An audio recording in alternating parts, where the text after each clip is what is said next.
Hello everybody, it is I, Evil Shark Games, and this video is going to be different than my usual videos. I'm actually going to be doing a retrospective video on the game that started it all for me in terms of YouTube, Slendytubbies.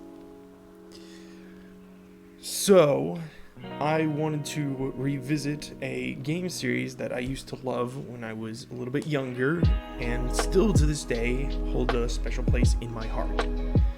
So let's get right into it. So in 2012, the creator of Slendytubbies, ZeoWorks, released the original Slendytubbies game. It was definitely very simple and lacking in originality in terms of ideas. It was basically just your typical Slender clone. You collect the objective, blah blah blah. However, there were a few unique ideas that were amazing enough to warrant this game the love it got at the time. One of those, of course, was the heart of objectives. Instead of 8 pages, you collected 10 custards, the different maps instead of just a single map, and the horrifying jump scares this game had in place, like the pop-ups, or when Lala used to stand up that scared the living crap out of people, and of course, Tinky Winky's horrifying scream.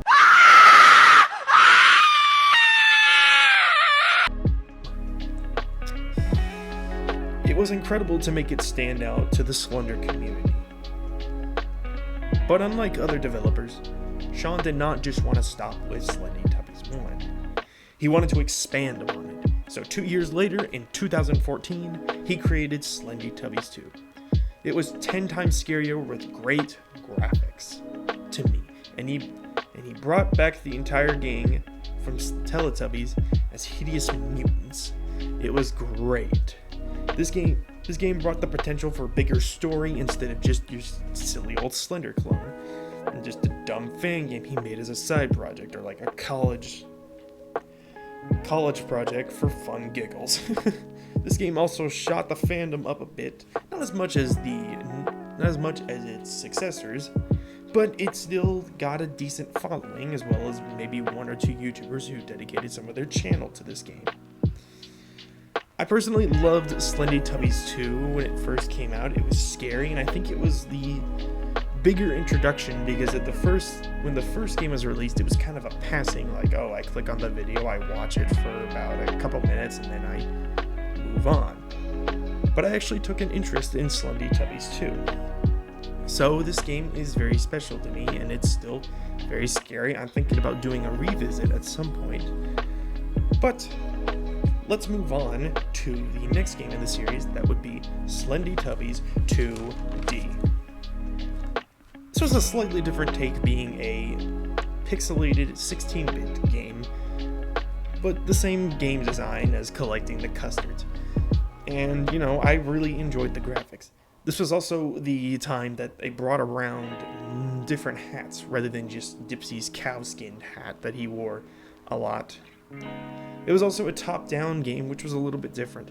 Nothing too fancy, but it was a good game regardless, and it, brought some of the characters that we grew to know and love, such as Cave Tubby. It also brought Crawler, and, a few others. That was really good of it. Now, I know why you're here. You're here for Slendytubbies 3. So let's get on to ZeoWorks' magnum opus, Slendytubbies 3. This is the game that started it all for me. So this game truly shot ZeoWorks up in popularity. I mean, there wasn't like big YouTubers like Markiplier played it like you did back in the day, which was kind of sad, but there was still a lot of people who loved this game, and at the time, people dedicated their channels to this. Some of these channels are still going strong today, even though they still play a variety of other games. But that's okay. It brought a lot of people to the fan base, and even introduced an actual story to the game, instead of just like, oh, you collect the 10 custards and then you moved on. Whew. This game had a bunch in it. It had a full-blown story. It had multiple endings. It had plot twists. One of the best plot twists I've ever seen in a game, for a game that was 5 years old at the time, was that Nunu was the villain the entire time, which shocked 12-year-old me. Nobody saw that coming because nobody expected the simple AI vacuum to be the one that was behind this horrifying event that would become Slendytubbies. This game also introduced my favorite mode from the Slendytubbies franchise, which is survival mode, because it added the idea of what would it be like if you were to fight the newborns. It basically provided Teletubby on Teletubby combat, which I was, all for. Oh man, I cracked myself up. It truly was my favorite mode when the game came out, and I still love it to this day. And, I think that's what's really keeping the game alive at this point, because, the content started to slow down as time goes on. Sure, ZeoWorks is still updating the game, of course, he can. He has other projects to do, and he has his own life, but he still has the right to update this game. I do miss, however, when there used to be a bunch of new killers every now and then. Well, not new killers, but new Teletubbies. And this is where this game holds a special place in my heart, because I managed to meet some of my closest friends who, for a while I haven't really talked to them, but I'm still close friends with them. I probably should message them at some point. I still have their Discord information. But it allowed me to grow as a person, and there are some things that I kind of wish I could undo at the time, but I still have great memories. Some of my closest friends who I wouldn't have met my other closest friends without them. And that is a blessing to me, that people in a game that I've been kind of out of for a while were able to bring me back up to popularity and having more friends. And two of my closest friends, I'm sure you remember them from this Slendytubbies Idiot series, Caramel and Toxin, are still very close friends of mine, and I message them regularly. I should probably do a video with them at some point in the future. Would you guys like that? But I even got to play with a few YouTubers, because I know at one point I played with Taste Gaming, who is a funny YouTuber and one that I truly do enjoy, and he's very wholesome. I recommend checking out his channel. Just type up Taste Gaming, you should be able to find it. And at one point I even get to play with a retired member of the community. But for privacy reasons, I'm not going to say his name. He's not necessarily infamous, but I would prefer if you guys just didn't try to get him back, because he seems to have left the community years ago. And this did start my channel, because in 2018, that was the most videos I would produce would be Slendytubbies videos.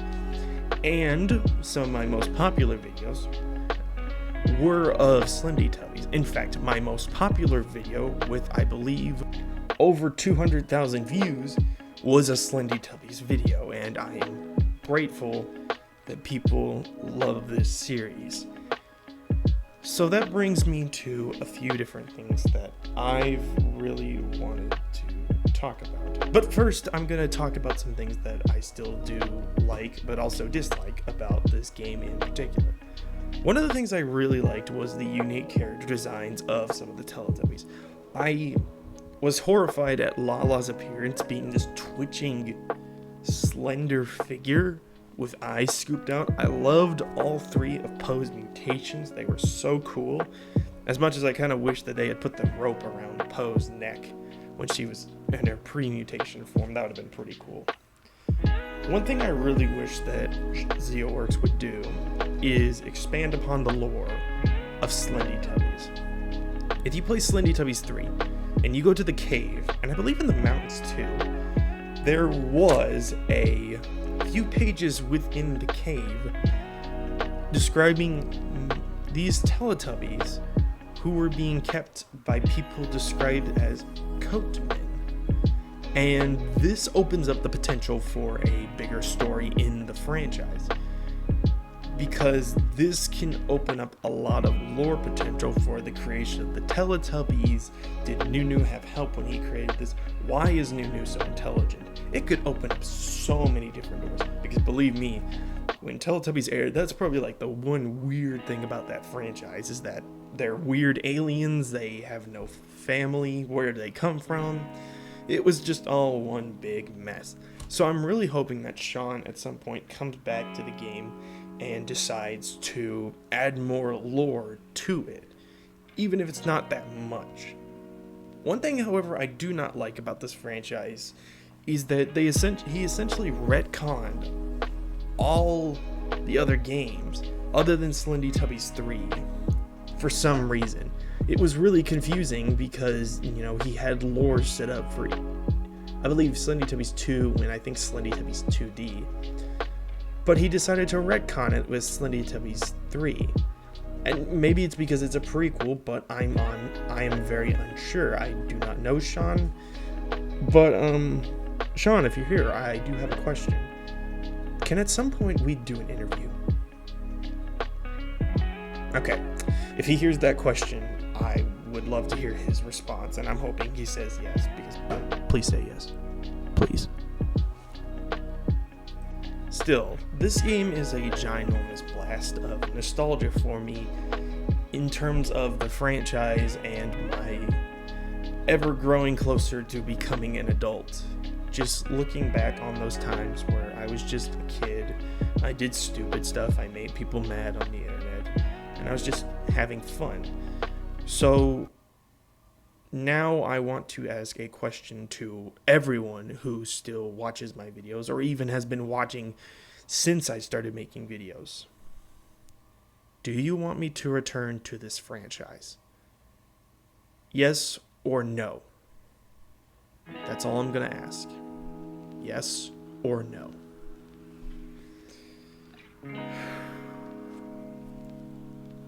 Life right now has been kind of hectic for me. I'm a senior in high school, I'm about to graduate, and then I have to go to college, which is very stressful. I don't have a job, so what I was thinking about doing was I could live stream some Slendytubbies every now and then, as well as live stream other games. I've been trying to pull myself to play Resident Evil 4, the remake, and then my best friend Ryder just bought me Resident Evil 5, which was the greatest thing ever. I thank him so much for that. But I want to return to this game series because it really does hold a special place in my heart, and it really would help me in my time right now. And on that note, I would like to thank you all so much for tuning into my video and just talking about Slendytubbies. And, once again, if you want to see me return to this video, to this game series, leave a like and tell me yes. And then I want you to comment saying the custard is still fresh. Thank you guys so much for watching. I'll see you guys in the next one. Bye.